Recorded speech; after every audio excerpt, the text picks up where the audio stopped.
فرمائے۔ یہ بات مان لیجئے تکرار کے بغیر، یہ بات مان لیجئے تکرار کے بغیر محشر نہ ہوگا قائم احمد مختار کے بغیر۔ یہ بات مان لیجئے تکرار کے بغیر محشر نہ ہوگا قائم احمد مختار کے بغیر۔ اور قائم وہاں پہ کرنا ہے عباس کا علم، کعبہ بنا ہے اس لیے مینار کے بغیر، کعبہ بنا ہے اس لیے مینار کے بغیر۔ حضرات لیجئے اب بلا تاخیر خطیب اہل سنت مجاہد مسلک کے اعلیٰ حضرت علامہ مولانا مفتی غلام مصطفیٰ صاحب سے گزارش کرتا ہوں کہ حضرت تشریف لائیں اور اپنے نورانی و حقانی خطاب سے ہم سامعین کے قلوب کو منور و مجلہ فرمائیں۔ حضرت کے استقبال نعرہ تکبیر نعرہ رسالت کی گونج میں کر لیجئے۔ نعرہ تکبیر، نعرہ تکبیر، نعرہ رسالت، علماء اہل سنت مسلک اعلیٰ حضرت۔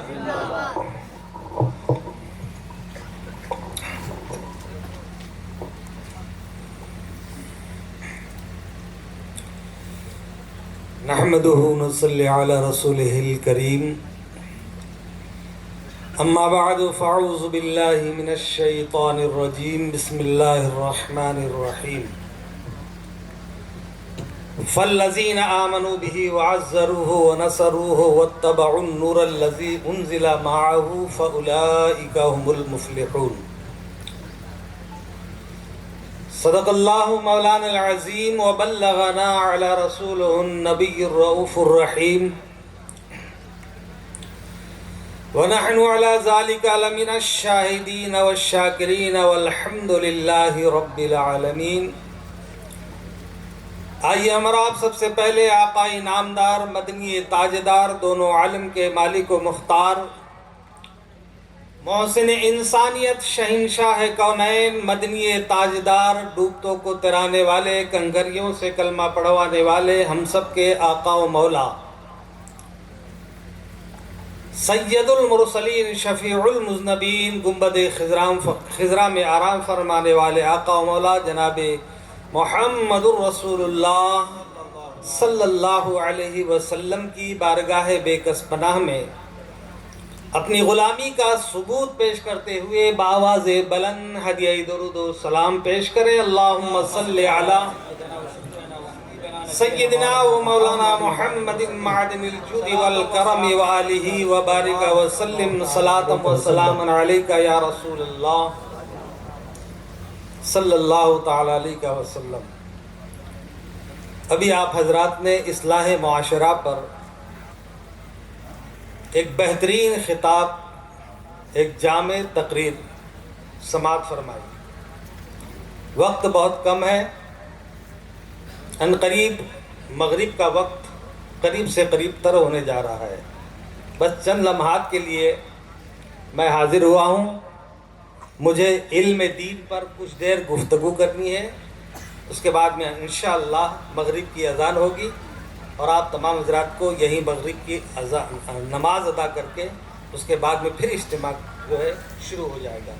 ایک مرتبہ بآواز بلند درود پاک پڑھے۔ اللہم صلی علی سیدنا و مولانا محمد معدن الجود والکرم وآلہ وبارک وسلم۔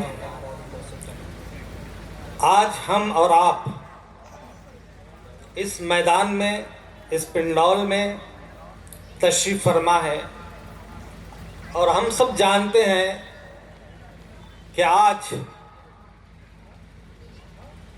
ایک عظیم الشان ادارے کا سنگ بنیاد یہاں رکھا جا رہا ہے۔ دارالعلوم عشرہ مبشرہ، ماشاء اللہ حضرت علامہ مولانا عاشق علی صاحب اور ان کی پوری ٹیم بڑی جد و جہد میں اور بڑی کوشش میں لگی ہے کہ یہاں اہل سنت والجماعت کا ایک عظیم قلعہ یہاں کھڑا ہو جائے۔ یہ جب عظیم قلعہ کھڑا ہوگا تو انشاءاللہ یہاں سے ہمارے دین و سنیت اور مسلک اعلیٰ حضرت کا کام کرنے کے لیے حفاظ علماء قراء کی جماعتیں نکلتی رہیں گی اور انشاءاللہ پورے مہاراشٹر میں دین و سنیت کا کام کرتی رہے گی۔ میں دعا کرتا ہوں کہ اللہ تعالیٰ اس عظیم اجتماع کو قبول فرمائے اور آج جس مدرسے کا دارالعلوم کا سنگ بنیاد رکھا جا رہا ہے، اللہ اس کو جو ہے کامیابی عطا فرمائے۔ آمین۔ حدیث پاک میں آتا ہے، آقا کائنات صلی اللہ علیہ وسلم نے ارشاد فرمایا کہ 4 خوش نصیب ایسے لوگ ہوتے ہیں جن کا جنت انتظار کرتی ہے۔ واہ سبحان اللہ۔ سبحان اللہ بھی کہا کیجئے، حضرت نے بڑی اچھی تقریر کی ابھی، لیکن ہم خاموش تھے۔ جواب دیں تاکہ مقرر کے یہ سمجھ میں آئے، سبحان اللہ کہیں، آپ ماشاء اللہ کہیں، تو ہماری یہ سمجھ میں آئے کہ آپ جو ہے ہماری بھاشا کو سمجھ بھی رہے ہیں، آپ ہماری تقریر کو بھی سمجھ رہے ہیں۔ تو میرے نبی ارشاد فرماتے ہیں کہ 4 شخص ایسے خوش نصیب ہوتے ہیں جن کا جنت انتظار کرتی ہے۔ انسان نماز اس لیے پڑھتا ہے کہ جنت مل جائے، روزہ اس لیے رکھتا ہے کہ جنت مل جائے، عبادت اس لیے کرتا ہے کہ جنت مل جائے، ذکر و اذکار اس لیے کرتا ہے کہ جنت مل جائے، لیکن میرے نبی فرماتے ہیں کہ 4 شخص ایسے ہیں جن کا جنت انتظار کرتے رہتی ہے، اور وہ 4 شخص کیا ہے؟ آقا کائنات فرماتے ہیں، طالع القرآن، حافظ اللسان، مطعم الجیان، الصائم فی شہر رمضان۔ نبی فرماتے ہیں سب سے پہلا شخص وہ ہے جس کا جنت انتظار کرتی ہے، وہ شخص ہے جو دنیا میں قرآن پاک پڑھا کرتا تھا، قرآن کی تلاوت کرتا تھا، قرآن کو جو ہے اپنے سینے سے لگاتا تھا۔ عزیزان ملت اسلامیہ، ذرا غور تو فرمائیں، یہ ادارہ اسی لیے قائم کیا جا رہا ہے کہ لوگ یہاں سے حافظ قرآن بن کر نکلے، عالم دین بن کر نکلے۔ ذرا غور تو فرمائیں، آقا کائنات نے ایک حدیث پاک میں ارشاد فرمایا، میرے رسول فرماتے ہیں، میرے نبی فرماتے ہیں، ان العالم علی العابد کفضل القمر لیلۃ البدر علی سائر الکواکب۔ میرے آقا فرماتے ہیں ایک عالم کا مقام، ایک حافظ کا مقام، ایک جو دین کا کام کرتا ہے اس کا مقام کتنا بلند ہوتا ہے۔ آپ غور فرمائیں، میرے مصطفیٰ فرماتے ہیں کہ جو شخص عالم ہوتا ہے، جو علم حاصل کرتا ہے، دین کا کام کرتا ہے، دین کو جو ہے پھیلاتا ہے، تو میرے نبی فرماتے ہیں اس شخص کے مقام کو اللہ تعالیٰ اتنا بلند فرما دیتا ہے، اتنا اونچا فرما دیتا ہے کہ میرے نبی فرماتے ہیں کہ جیسے کہ 14ویں شب کے چاند کی فضیلت تمام ستاروں پر ہوتی ہے، ایسے ہی ایک عالم کا مقام پوری قوم پر ہوا کرتا ہے۔ ذرا غور تو فرمائے، یہاں سے جب حفاظ نکلیں گے، علماء نکلیں گے،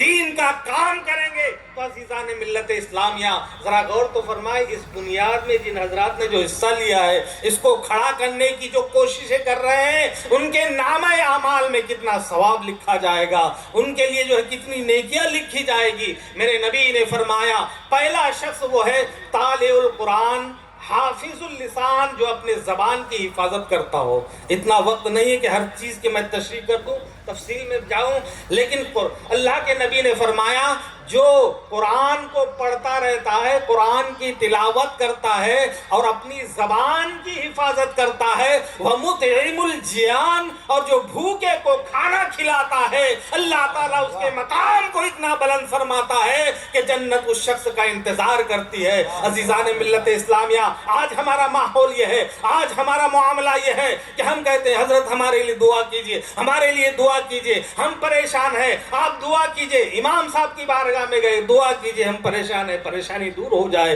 حاجی صاحب سے کہا دعا کیجئے ہماری جو ہے پریشانی ختم ہو جائے۔ کسی بزرگ کے پاس گئے، کسی آستانے پر گئے اور کہا نعرے تکبیر، نعرے تکبیر، نعرے رسالت، اور عرض کرنے لگے اللہ کے نبی مسلک اعلی حضرت، علماء اہل سنت، علماء اہل سنت، فرمان مصطفیٰ، قانون مصطفیٰ، قانون مصطفیٰ، ماشاءاللہ سبحان اللہ۔ آج ہم پریشان ہیں، اللہ والوں کی بارگاہ میں جا رہے ہیں، دعا مانگ رہے ہیں، وسیلت جو ہے مان کر۔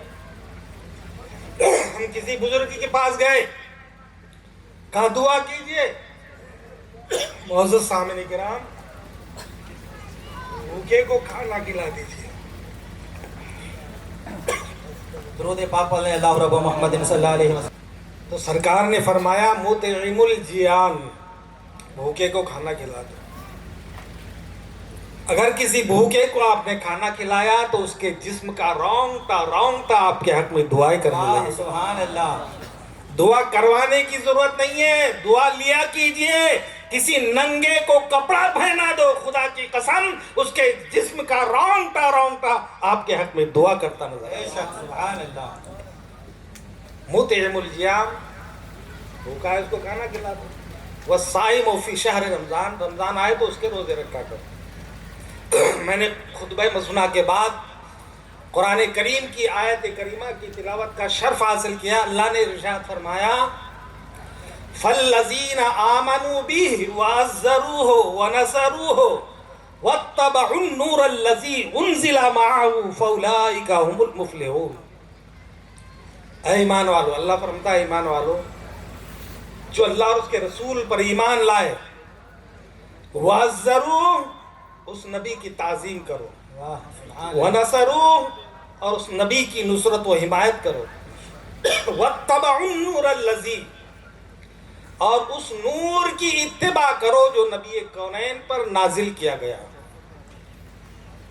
فَأُولَٰئِكَ هُمُ الْمُفْلِحُونَ تو کامیابی تمہارے قدموں کا بوسہ لیتی ہوئی نظر آئے گی. سبحان اللہ. حضرات اس آیت کریمہ میں آپ توجہ فرمائیں، علماء کرام توجہ فرمائیں کہ الزرو کا لفظ آیا ہے. الذین آمنوا بہ وعزروا، الزرو کا معنی ہوتا ہے تعظیم کرنا، واہ اور الزمو اس کا بھی معنی ہوتا ہے تعظیم کرنا. بے شک سبحان اللہ. اب سوال یہ پیدا ہوتا ہے کہ قرآن کریم جو ایسی کتاب ہے، ایسی مقدس کتاب کہ اللہ اکبر جس کا کوئی جواب نہیں ہے، الزمو کے بجائے الزرو کا لفظ استعمال کیوں کیا؟ سوال یہ پیدا ہوتا ہے. قرآن نے الزمو کا لفظ استعمال کرنا چاہیے تھا، الزرو کا لفظ کیوں استعمال کیا؟ علماء محدثین فرماتے ہیں کہ الزرو کا لفظ اس لیے استعمال کیا ہے کہ الزمو کا معنی بھی تعظیم کے معنی میں آتا ہے، الزرو کا معنی بھی تعظیم کے لیے آتا ہے، لیکن الزمو کا معنی صرف تعظیم کا ہوتا ہے، اور الزرو کا معنی اس میں جو ہے مبالغہ پایا جاتا ہے. یعنی اللہ فرماتا ہے اے دنیا والو، اے میرے نبی کے چاہنے والو، میرے نبی کی ایسی عزت کرنا، ایسی تعظیم کرنا کہ عزت کرتے کرتے حد سے آگے بڑھ جانا، یہ میرے نبی کی تعظیم کرنا. ذرا غور تو فرمائے، اسی قرآن کی آیت پر صحابہ نے عمل کیا، حد سے ایسے آگے بڑھے کہ اللہ اکبر. نبی نے ایک صحابی سے ارشاد فرمایا اے میرے پیارے صحابی یہ خون کی بوتل لے لو. سرکار نے پیشنا لگایا، اس کو ڈھکن لگایا اور فرمایا اس کو ایسی جگہ پر دفن کرنا جہاں پر کسی کا قدم نہ پڑنے پائے، جہاں پر کسی کا جو ہے قدم نہ پڑنے پائے، اس کو ایسی جگہ پر دفن کرنا. وہ صحابی رسول خون کو لے کر باہر جاتے ہیں، جنگل میں جاتے ہیں، پورا خون پی کر پھر بارگاہ مصطفیٰ میں آتے ہیں. میرے نبی نے نگاہ ڈالی، سمجھ گئے، مسکرائے. واہ سبحان وہ اللہ. نبی خود ارشاد فرماتے ہیں اللہ نے مجھے ایسا علم عطا فرمایا ہے کہ قیامت تک کہ اگر پرندہ پر مارتا ہے تو اللہ نے اس کا بھی علم مجھے عطا فرمایا ہے. سبحان اللہ. اعلیٰ حضرت فرماتے ہیں اور کوئی غیب کیا تم سے نہا ہو بھلا، ارے جب نہ خدا ہی چھپا تم پہ کروڑوں درود. عزیزان ملت اسلامیہ ذرا غور فرمائیں، میرے نبی نے مسکرایا، فرمایا میرے پیارے صحابی کیا وہ خون تم نے ایسی جگہ ڈال دیا ہے کہ کسی کا قدم نہ پڑنے پائے؟ وہ عرض کرتے ہیں یا رسول اللہ، اے میرے آقا، اے میرے نبی، میں نے خون کو ایسی جگہ رکھ دیا ہے، خون کو ایسی جگہ رکھ دیا ہے کہ اب کسی کی نظر بھی نہیں پڑے گی، کسی کا جو ہے قدم بھی نہیں پڑے گا. میرے نبی نے فرمایا کیا تو نے خون کو پی لیا ہے؟ کہا ہاں یا رسول اللہ میں نے خون کو پی لیا ہے. اللہ کے مقدس نبی نے ارشاد فرمایا اے میرے پیارے صحابی اب جہنم کی آگ تمہارے اوپر حرام ہو گئی.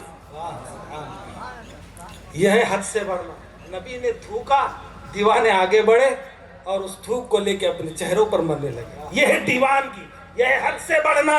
میرے نبی نے جب اپنے بال کٹوائے صحابہ نے ایک بال بھی زمین پر گرنے نہیں دیا. میرے نبی کی ایسی تعظیم کی، میرے نبی کی ایسی جو عزت کیا کرتے تھے. اسی لیے قرآن کریم نے ارشاد فرمایا فَالَّذِينَ آمَنُوا بِهِ وَعَزَّرُوهُ نَصَرُوهُ وَاتَّبَعُوا النُّورَ الَّذِي أُنزِلَ مَعَهُ فَأُولَٰئِكَ هُمُ الْمُفْلِحُونَ.